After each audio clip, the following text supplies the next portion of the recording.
Hello everyone. मैं assistant professor Praveen Thakur आज जिस विषय को लेकर आप लोगों के बीच उपस्थित हूँ वो है बीए तृतीय वर्ष जिन छात्रों को स्किल एनहांसमेंट की पुस्तक लगी है democratic awareness through legal literacy, उसका जो टॉपिक है कानून विनियोग की समझ और आपराधिक क्षेत्राधिकार, इसके बारे में हम जानने की कोशिश करेंगे। Understanding the application of law and criminal jurisdiction, कि कानून की समझ का होना और कानून के जो आपराधिक क्षेत्राधिकार है उनका वर्गीकरण, उनका ज्ञान होना जो है किसी नागरिक के लिए कितना आवश्यक है। तो हम जानने की कोशिश करेंगे कि कानून विनियोग की समझ का अर्थ क्या है, या जो है आपराधिक क्षेत्राधिकार क्या है, इसके बारे में हम समझने का प्रयास करेंगे। तो कानून के विनियोग की समझ का क्या अर्थ है, इसको हम जानने का प्रयास करते हैं। कानून विनियोग से हम समझते क्या है? तो कानून विनियोग से अभिप्राय यह है कि वर्तमान युग में जो विभिन्न क्षेत्र है, जैसे बैंकिंग है, रोजगार है, व्यवसाय है, आर्थिक जीवन है, इनमें समस्याएं इतनी जटिल हो गई है। उदाहरण के तौर पर यदि बैंकिंग में कोई फ्रॉड हो जाता है, बैंकिंग में कोई धोखाधड़ी हो जाती है, विजय माल्या जैसे लोग हैं या नीरव मोदी जैसे लोग हैं बैंकों से ऋण लेकर दूसरे देशों में भाग जाते हैं, तो उस समय में जो बैंक है वो जो है कानून की समझ के बिना उन समस्याओं को नहीं सुलझा सकते हैं। तो बिना कानून की समझ और बिना कानून की राय और जानकारी के बिना उन जो आपराधिक मामले हैं, जैसे उन्होंने जो है पैसे बैंक से बहुत सारे ऋण में ले लिए, उसके बाद वो नहीं चुका पाए और दूसरे देश में भाग गए, तो वो कैसे हो गए? वो अपराधी बन गए। क्या बन गए? अपराधिक। तो वो मामला जो है आपराधिक समस्या बन गई, आपराधिक जो है श्रेणी में आ गया। तो उन मामलों को किस प्रकार सुलझाया जाए, उन मामलों को, उन जो है समस्याओं को बिना कानून की जानकारी के सुलझाना मुश्किल हो जाता है। तो इसके लिए कानून के विनियोग की समझ, कानून की एप्लीकेशन क्या है, अर्थात कानून की समझ का होना आवश्यक है। कानून की समझ के लिए प्रत्येक बैंक क्या करता है? प्रत्येक बैंक जो है अपने पास जो है अस्थायी तौर पर वकीलों को नियुक्त करता है। वो वकील फिर उन बैंकों को जो है कानूनी सलाह देते हैं कानून के मैटर में, और जो है बैंकों की संस्थाओं को उनके हितों को सुरक्षित करने का प्रयास करते हैं। तो प्रत्येक समाज में कानूनों का निर्माण क्यों किया जाता है? प्रत्येक समाज में कानूनों का निर्माण सामाजिक, आर्थिक और राजनीतिक स्थिति को बेहतर और सुखदायक बनाने के लिए किया जाता है। अर्थात किसी भी समाज में जो कानून बनाए जाते हैं उनका मुख्य आधार क्या होता है? कानून को बनाने का मुख्य आधार जो है उस समाज के लोगों को सुख की तरफ, समृद्धि की तरफ तथा उन्नति की तरफ ले जाना। अब जो कानून विनियोग है, अर्थात कानून की समझ है या कानून का विनियोग है या कानून की एप्लीकेशन है, वो किन किन क्षेत्रों में अनिवार्य हो गया है? ये जो है सभी क्षेत्रों में अनिवार्य हो गया है। अर्थात कानून की समझ जो है प्रत्येक क्षेत्र के लिए वर्तमान समय में अनिवार्य हो गई है। इसकी समझ, वह ज्ञान समाज के प्रत्येक वर्ग के लिए उपयोगी बन जाता है। यदि आपको कानूनों की समझ हो तो वह प्रत्येक वर्ग और समाज के लिए जो है उपयोगी हो जाता है। अर्थात किसी संस्था में अगर किसी भी प्रकार के अपराध जन्म लेते हैं, उदाहरण के लिए जैसे मैंने आपको कहा कि यदि बैंक में जो है बैंक फ्रॉड होते हैं, या बैंक का कोई विशिष्ट अधिकारी जो है वो जो है तय नियमों के अनुसार जो है अपना आचरण नहीं करता है, वह जो है करप्शन करता है, या नीरव मोदी है, विजय माल्या है, या अन्य लोग जो है ऋण लेते हैं लेकिन वो ऋण जो है नहीं चुका पाते हैं, तो उनके संबंध में ये बैंक वाले जो है कैसे उन व्यक्तियों से जो है उनके आपराधिक जो श्रेणी का मामला है, जो अपराध जो उन्होंने किया है उससे, उसके संबंध में वो खुद को कैसे न्याय जो है प्राप्त कर सकते हैं, और वो कौन से न्यायालय में जा सकते हैं। तो साधारण शब्दों में कानून विनियोग की समझ से अभिप्राय क्या है?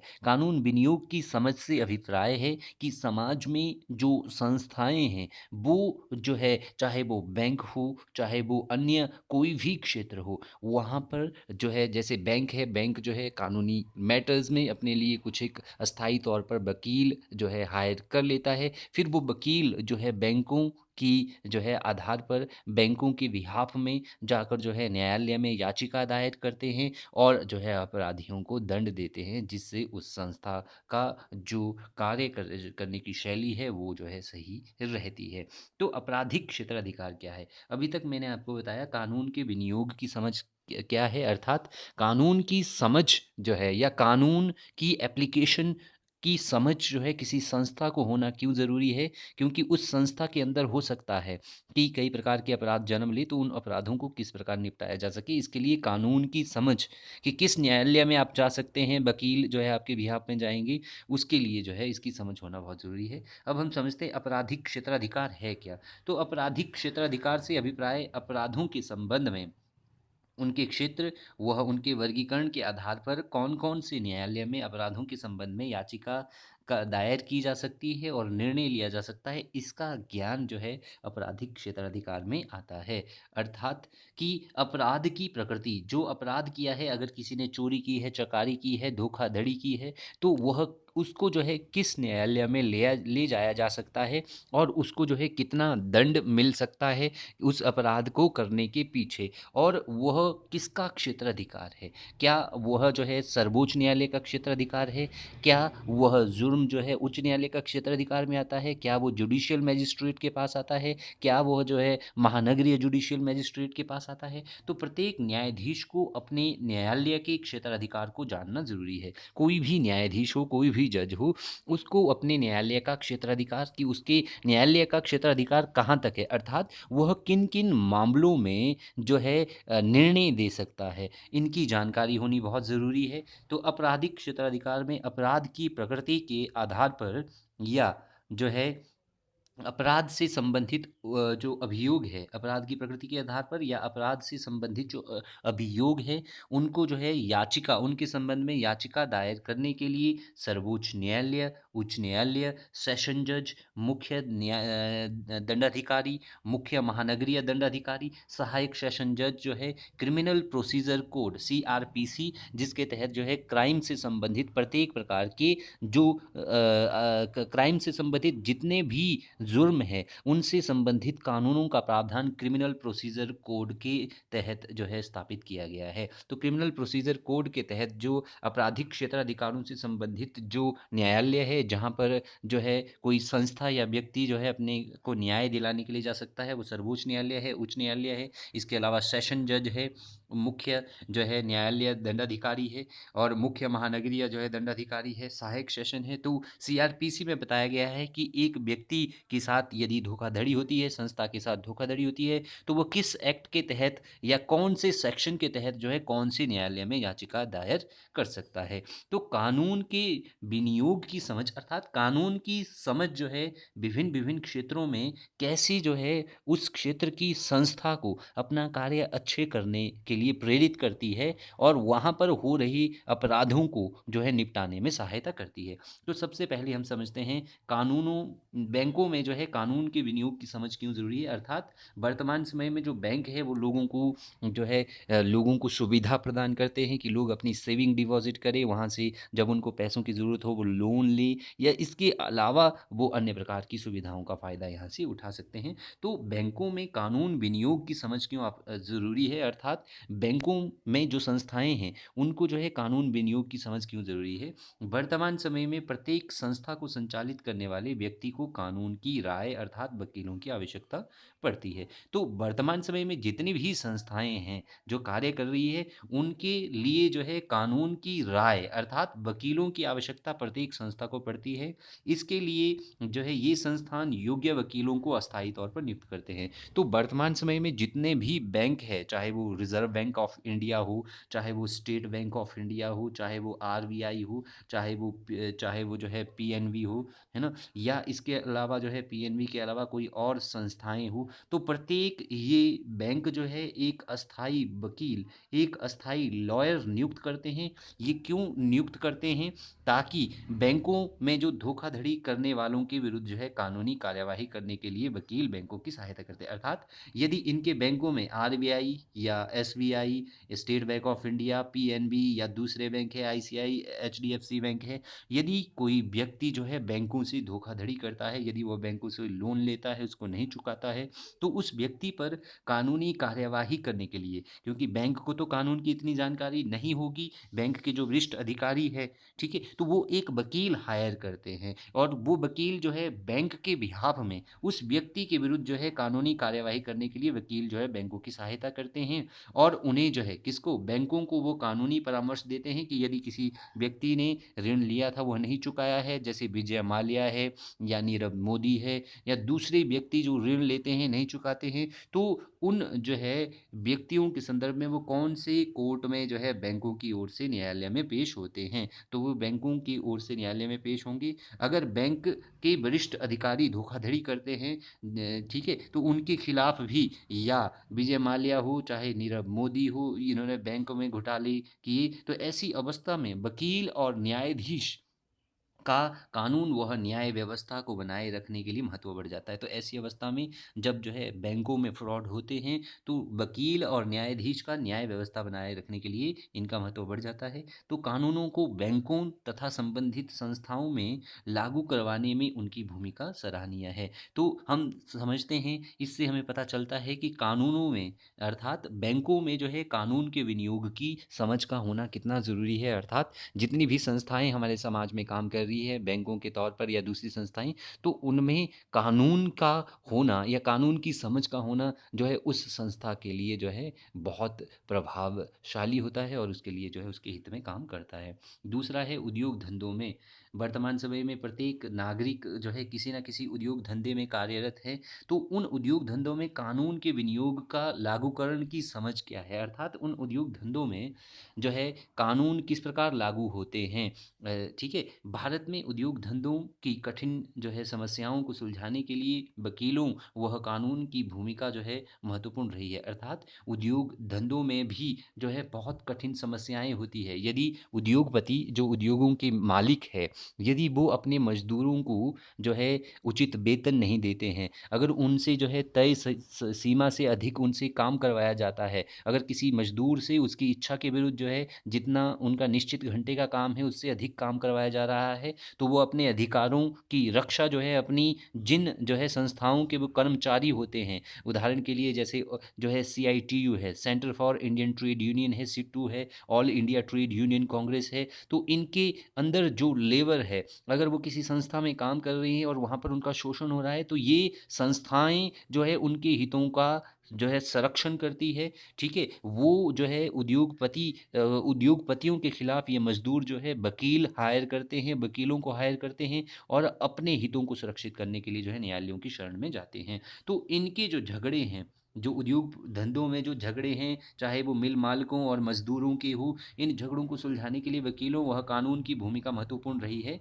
यदि उद्योगपति अपने कामगारों मजदूरों का शोषण करते हैं, यदि बड़े बड़े उद्योगपति अपने मजदूरों का शोषण करते हैं, जैसे उनको जो है उचित वेतन नहीं देते हैं या उनसे अधिक काम करवाते हैं, यदि उनसे अधिक समय तक काम करवाते हैं, तो उन कर्मचारियों के संगठन जो है वो लेबर लॉ के अंतर्गत, जो लेबर कानून बने हैं उनके अंतर्गत अपने हितों की रक्षा के लिए वकीलों से विचार विमर्श करते हैं। वकील उनकी तरफ से न्यायालय में जाते हैं। किन की तरफ से? वकील जो है वकील जो है लेबर की तरफ से, कामगारों की तरफ से, मजदूरों की तरफ से न्यायालय में पेश होते हैं और उनको न्याय दिलाने का प्रयास करते हैं। उदाहरण के लिए वर्तमान समय में मजदूरों के लिए जो संस्थाएं काम कर रही है, CITU, SITU, centre for Indian trade union, ठीक है, centre of Indian trade union और all India trade union congress, ये कुछ प्रमुख संगठन है जो मजदूर संगठनों के लिए कार्यरत है। जब इनके कर्मचारियों के हितों को नुकसान पहुंचाया जाता है, तो वो उनके अधिकारों की सुरक्षा के लिए जो है वकीलों के माध्यम से जो है न्यायालय की शरण में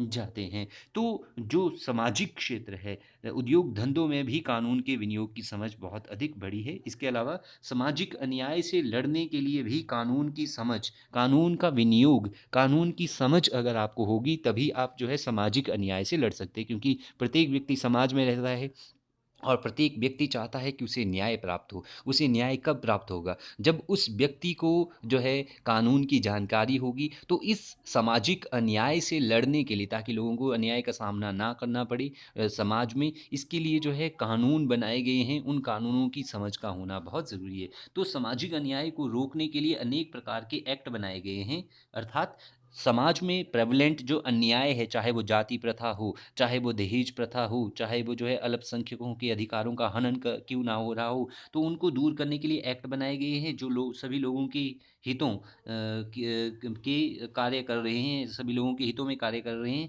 इन एक्ट के लागू होने से समाज और राष्ट्र के सभी वर्गों का हित संभव है। अर्थात जब ये एक्ट लागू होंगे तो इससे जो है समाज के सभी वर्गों का हित जो है संभव है। सामाजिक अन्याय से लड़ने के लिए बनाए गए कानूनों की समझ इस प्रकार आवश्यक है। अर्थात सामाजिक जो है अन्याय से लड़ने के लिए जो कानून बनाए गए हैं वो इस प्रकार है, जैसे सती प्रथा को मिटाने के लिए जो दहेज अधिनियम बनाया गया, सती प्रथा अधिनियम बनाया, वो 1961 है।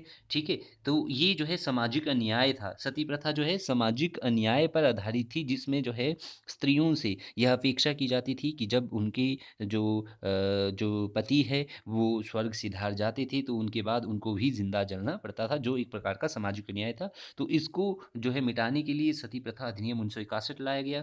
राष्ट्रीय जो है अनुसूचित जाति और जनजाति आयोग है जो इन जो है वर्गों के उत्थान के लिए काम कर रहे हैं। राष्ट्रीय अल्पसंख्यक आयोग अधिनियम 1992 है जो अल्पसंख्यक जो है वर्गों के लिए कार्यरत है। दहेज प्रथा या दहेज प्रतिरोध संरक्षण अधिनियम भी जो है दहेज के विरोध में लाया गया है। दहेज प्रतिरोध संरक्षण अधिनियम 1995, ये ऐसे कुछ उदाहरण है, कुछ एक्ट के ऐसे उदाहरण है जो सामाजिक जो है अन्याय से, जो सामाजिक अन्याय है, जो समाज में अन्याय प्रेवलेंट है, उसको जो है दूर करने के लिए इनको लाया गया है। तो जब व्यक्ति को इन जो है इनकी समझ होगी, इन आयोगों की, इन एक्टों की, तभी वो जो है समाज में जो है एक जो है ना जागरूक नागरिक की तरह काम कर सकते हैं और इन अन्यायों से मुक्ति पा सकते हैं। तो चलिए अब समझते हैं, अभी तक हमने समझा कि जो कानून के विनियोग की समझ वो क्यों आवश्यक है। कानून की समझ जो है समाज में, या कानून की आवश्यकता, या कानून की जो रखवाले हैं, चाहे वो न्यायाधीश हो, चाहे वो वकील हो, उनकी आवश्यकता जो है समाज में संस्थाओं को क्यों पड़ती है, क्योंकि उनके बिना जो है वो जो है जिस क्षेत्र में काम कर रहे हैं वो अच्छे से कार्य नहीं कर पाते हैं। तो आपराधिक क्षेत्राधिकार क्या है? अर्थात आपराधिक क्षेत्राधिकार का अर्थ है कि जिस जो है प्रकृति का अपराध हो, ठीक है, अपराध की प्रकृति के आधार पर या अभियोग के स्वरूप के आधार पर जो है क्षेत्राधिकार न्यायालय की वह शक्ति है जिसके द्वारा किसी एक मामले में मुकदमा चलाया जाता है। अर्थात आपराधिक क्षेत्राधिकार है का या न्यायालय की शक्ति है जिस प्रकार के अपराध का नेचर होगा। अर्थात यदि किसी ने मृत्यु दंड दिया है तो मृत्यु दंड के संबंध में आप किस न्यायालय में जा सकते हैं, क्योंकि मृत्यु दंड के संबंध में आप जो है मृत्यु दंड देने का अधिकार जो है ना तो सेशन न्यायालय को है, ना तो जो है डिस्ट्रिक्ट कोर्ट को है। तो जैसे दंड देने का अधिकार केवल और केवल उच्च न्यायालय और जो है सर्वोच्च न्यायालय को है। तो आपराधिक जो है क्षेत्राधिकार होता क्या है कि किस जो है अधिकार क्षेत्र में कौन सा न्यायालय जो है दंड दे सकता है। तो प्रत्येक न्यायालय व न्यायाधीश का कार्यक्षेत्र जो है निर्धारित किया गया है, उसको आपराधिक कार्य क्षेत्राधिकार कहा जाता है। अर्थात प्रत्येक आपराधिक क्षेत्राधिकार से संबंधित न्यायालय की शक्तियां जो है निर्धारित की गई। अर्थात प्रत्येक जो न्यायालय जो अपराध से संबंधित है, प्रत्येक जो न्यायालय जो है अपराध से संबंधित जो है निर्णय देता है, उसके क्षेत्र जो है निर्धारित किए गए हैं कि उसकी शक्तियां कहाँ तक सीमित है। तो आपराधिक क्षेत्राधिकार में जो न्यायालयों का वर्गीकरण किया गया है कि अपराध की प्रकृति के आधार पर यदि कोई व्यक्ति इस प्रकार का अपराध करता है तो उसको किस जो है सर्वोच्च न्यायालय में दंड दिया जाएगा या उसको जो है उच्च न्यायालय में दंड दिया जाएगा, यह किस प्रकार निर्धारित किया जाता है, यह अपराध की प्रकृति के आधार पर निर्धारित किया जाता है। इसलिए इसको जो है आपराधिक क्षेत्राधिकार का वर्गीकरण कहा गया है या इसको आपराधिक क्षेत्राधिकार कहा गया है। अपराध की जो है प्रकृति के आधार पर जो है अपराध का वर्गीकरण जो है नियमन जो है प्रकार से किया जाता है। सबसे जो सर्वोच्च में जो अपराध की क्षेत्राधिकार में सबसे जो है टॉप लेवल पर या सबसे सर्वोच्च लेवल पर जो न्यायालय आता है वो सर्वोच्च न्यायालय आता है। अर्थात सर्वोच्च न्यायालय के प्रारंभिक क्षेत्राधिकार में भी मुकदमे आते हैं जो बहुत ही नेशनल इम्पोर्टेंस के हो। जैसे यदि किसी जो है राज्य का, यदि किसी एक राज्य का, यदि जो है ए राज्य का बी राज्य के साथ कोई सीमा विवाद है या कोई पानी का विवाद है या एक और भारत सरकार हो या दूसरी ओर दो से दो अधिक राज्य है, तो उनसे संबंधित अगर कोई मुकदमा है तो ऐसे मुकदमों के संबंध में डायरेक्ट जो याचिका दायर होती है वो सर्वोच्च न्यायालय में दायर होती है। अगर कोई मुकदमा उच्च न्यायालय से शुरू हुआ है तो सर्वोच्च न्यायालय उस मुकदमे को अपने पास भी बुला सकता है। तो सर्वोच्च न्यायालय का जो क्षेत्राधिकार है, सर्वोच्च न्यायालय किसी भी मामले में कोई भी दंड दे सकता है, तो किसी भी प्रकार का मामला सर्वोच्च न्यायालय के पास जा सकता है। यह सर्वोच्च न्यायालय का आपराधिक क्षेत्राधिकार है। दूसरा है हाई कोर्ट, ठीक है। सुप्रीम कोर्ट के पास जो है दूसरा है हाई कोर्ट, ये दूसरे नंबर पर आता है हायरार्की में।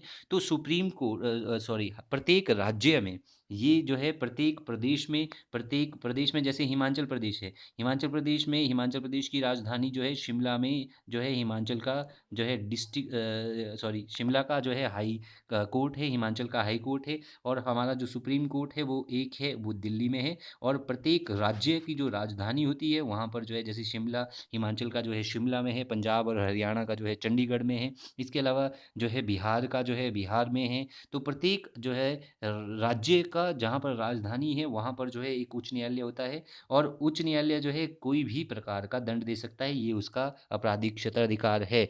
जो है इस ये जो है किसी भी प्रकार का दंड दे सकता है। इसके अलावा जो है तीसरी श्रेणी पर, जो नीचे के लेवल पर, जो डिस्ट्रिक्ट या सबॉर्डिनेट कोर्ट जिनको कहा जाता है, सेशन जज जो है होता है, एक अतिरिक्त सेशन जज भी होता है, इसको एडिशनल सेशन जज के नाम जो है कहा जाता है। तो ये जो है मृत्यु दंड भी दे सकता है और उच्च न्यायालय द्वारा जो है इसकी पुष्टि ज़रूरी है। यदि मृत्यु दंड जो है अगर ये देगा तो उसकी पुष्टि जो है उच्च न्यायालय द्वारा जो है ज़रूरी है। तो सेशन जज जो है इस आपराधिक क्षेत्राधिकार की जो है श्रेणी में तीसरे नंबर पे आता है। यदि कोई ऐसा मुकदमा है जो सेशन जज से संबंधित है, तो अगर कोई ऐसा अपराध का नेचर है, उसकी श्रेणी सेशन जज की तरह है जैसे इन्होंने डिसाइड किया है, तो उस तरीके के मामले जो है सेशन जज के पास आएंगे। इसके अलावा जो सेशन जज से नीचे जो मुख्य न्यायालय दंडाधिकारी होता है, उसके पास जो मुकदमा आता है उसके संदर्भ में वह 7 वर्ष का जुर्माना या कारावास दे सकता है, या वह जो है जुर्माना दे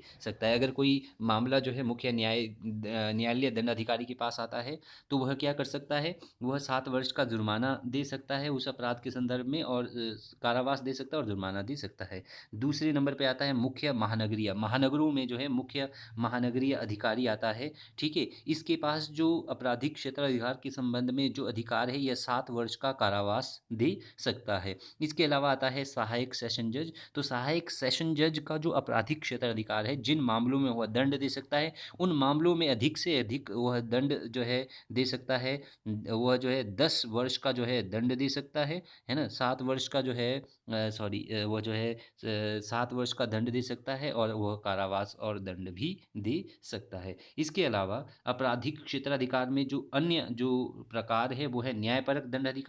जब इनके पास इनकी आपराधिक क्षेत्राधिकार प्रकृति का कोई मुकदमा आता है, तो वह उसमें 3 वर्ष का कारावास दे सकते हैं, और वह जो है उस पर जो है 1,000 या 10,000 सॉरी 10,000 रुपये वह जुर्माना लगा सकते हैं। 10,000 रुपये जुर्माना जो है न्यायपरक दंडाधिकारी लगा सकता है। इसके अलावा दूसरे स्तर के जो न्यायपरक दंडाधिकारी है, जो वो न्यायपरक दंडाधिकारी है, इनको द्वितीय श्रेणी के न्यायपरक दंडाधिकारी कहा जाता है। ये 1 वर्ष का कारावास या 5,000 तक का जुर्माना लगा सकते हैं। यदि इनके पास कोई अपराध आता है, तो उस अपराध में ये, क्योंकि वो अपराध जो है इनका क्षेत्राधिकार है, इनका आपराधिक क्षेत्राधिकार है, तो उस आपराधिक क्षेत्राधिकार में ये 1 वर्ष कारावास या 5 वर्ष का जुर्माना सॉरी 5,000 तक का जुर्माना दे सकते हैं। इसका अगले लेवल है महानगरीय दंडाधिकारी। तो जो महानगरीय दंडाधिकारी है, वो दंडाधिकारी जो है कारावास दे सकता है और 10,000 तक का जुर्माना दे सकता है। तो ये सारी की सारी हायरार्की है क्या, ये सारी हायरार्की ये जो है आपराधिक क्षेत्राधिकार है, अर्थात जिस प्रकृति का अपराध होगा उस प्रकृति के अनुसार वह इन इन न्यायालयों में अपराध की प्रकृति के आधार पर वह अपराध जाएगा। और ये न्यायालय जो है अपनी अपनी जो है शक्तियों के आधार पर, चाहे वो सर्वोच्च न्यायालय हो, चाहे वो उच्च न्यायालय हो, सेशन न्यायालय हो, ये अपनी अपनी शक्तियों के आधार पर जो है उसका निर्णय देंगे, ताकि समाज में शांति व्यवस्था बनाए रखी जा सके। तो आपराधिक जो न्यायालय है वो CRPC क्रिमिनल प्रोसीजर कोड जो है, भारत का क्रिमिनल प्रोसीजर कोड इसके अंतर्गत स्थापित किए गए हैं, जिसमें मैंने आपको बता दिया सेशन न्यायालय है, न्यायपरक दंडाधिकारी है, प्रथम श्रेणी महानगरीय दंडाधिकारी है, जो 10,000 तक 1 लाख तक की जनसंख्या पर ये स्थापित किए गए होते हैं। इसके अलावा द्वितीय श्रेणी के न्यायपरक दंडाधिकारी होते हैं इसमें, और कार्यपालिका दंडाधिकारी। तो इन सभी दंडाधिकारियों का, इनका आपराधिक क्षेत्राधिकार कि ये कौन-कौन सी क्राइम के संदर्भ में ये कितने टाइप का जो है ये निर्णय दे सकते हैं, कितना ये जुर्माना लगा सकते हैं, वो ऑलरेडी डिसाइडेड है। तो निष्कर्ष यही है कि वर्तमान समय में कानून के विनियोग की समझ जो है वर्तमान समय में राज्यों को संचालित करने के लिए और राज्यों के अंदर व्यवस्था बनाए रखने के लिए बहुत आवश्यक है। Thank you.